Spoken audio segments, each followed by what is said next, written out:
트렌딩한 스톡입니다. 오늘 장에서 뜨거웠던 종목들 살펴보시죠.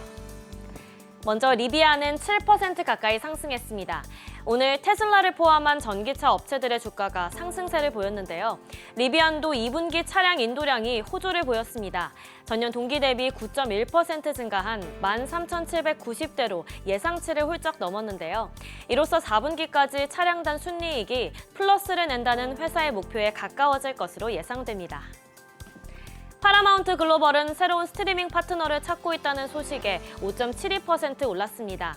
현재 파라마운트 플러스 스트리밍 서비스를 다른 플랫폼과 합병하는 것에 대해 미디어 회사들과 논의 중에 있는데요. 그중 하나로 워너브라더스 디스커버리가 제시되고 있습니다. 또 베리딜러의 디지털 미디어 기업 ISC가 인수를 검토하고 있다는 소식도 전해지면서 주가가 오른 것으로 풀이됩니다. 반면 퓨어 스토리지는 4.18% 하락하며 작년 11월 이후 최악의 날을 맞았습니다. UBS가 투자 의견을 중립에서 매도로 하향 조정했습니다. 회사의 위험 대비 보상 비율이 좋지 않다고 평가했는데요.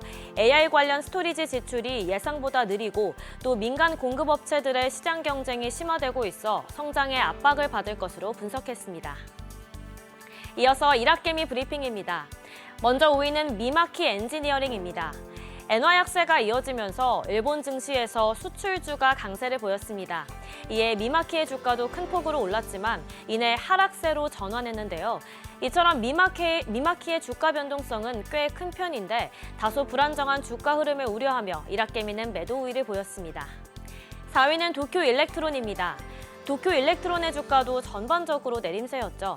엔비디아와 마이크론의 주가 하락에 영향을 받았는데요.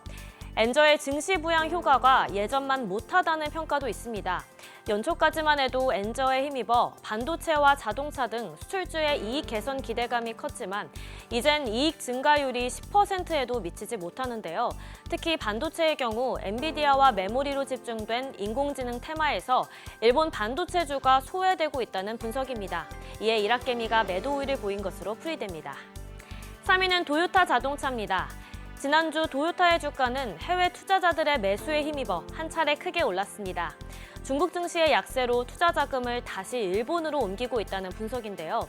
이후 차익 실현 매물이 나오면서 주가는 계속 등락을 반복하고 있습니다. 한편 도요타의 자회사 TCD가 하청업체에 갑질을 했다는 소식이 전해졌죠. 리콜과 생산 중단에 이어 갑질 리스크까지 떠안은 도요타가 난관을 어떻게 헤쳐나갈지 주목됩니다. 2위는 넥슨 재팬입니다. 넥슨은 연일 신고가를 경신하고 있습니다. 28일엔 장중한 때 3,000엔을 넘었는데요. 그리고 드디어 어제 넥슨은 올해 첫 신작인 퍼스트 딘센턴트를 출시했습니다. 이를 통해 글로벌 시장 공략에 더욱 속도를 낼 방침인데요. 또 향후 주요 게임사를 중심으로 연말까지 신작 모멘텀이 지속적으로 발생할 것으로 예상되고 있죠. 낙관적인 전망에 일학개미가 차익 실현에 나선 것으로 풀이됩니다. 마지막으로 1위는 미국 장기채 엔화 해지 ETF입니다. 슈퍼 엔저의 마음이 흔들린 걸까요? 일학개미는 다시 사자세로 돌아섰는데요. 달러엔 환율이 38년 만에 최저치를 또 경신했습니다. 한때 161.72엔까지 올랐는데요. 지난 미국 대선 TV 토론 이후 미국의 재정 악화에 대한 우려가 제기되면서 금리가 상승세를 이어갈 거란 의견이 제기됐습니다.